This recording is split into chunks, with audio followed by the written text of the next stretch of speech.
Hi everyone, my name is Keith. I'm a machine expert with USACLEAN for 12 years, and this is the Noble's Speed Scrub 300 20-inch auto scrubber.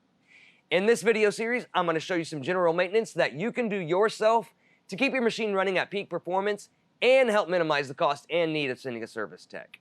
So we have a damaged left or right side drive wheel, and we got to replace it. Here's how we do it. It's the same for both sides. Jack up the machine. Take a 3/4 socket. There's that 3/4 nut right here.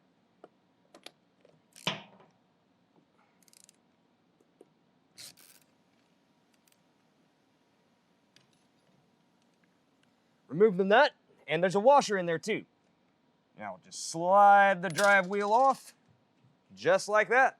Now just reverse your steps to install the new one.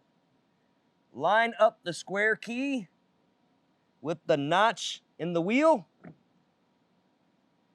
Replace the washer and the nut.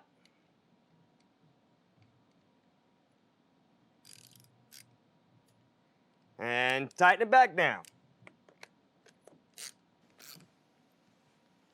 Just like that, and you're done. Once again, my name is Keith. For all the parts listed in today's video, plus thousands of diagrams and how-to repair guides, be sure to click the link in the description below or visit us on the web at USACLEAN.com. Now, if you liked what you watched, go ahead and hit that like button and subscribe for future videos. Stay safe and thanks for watching.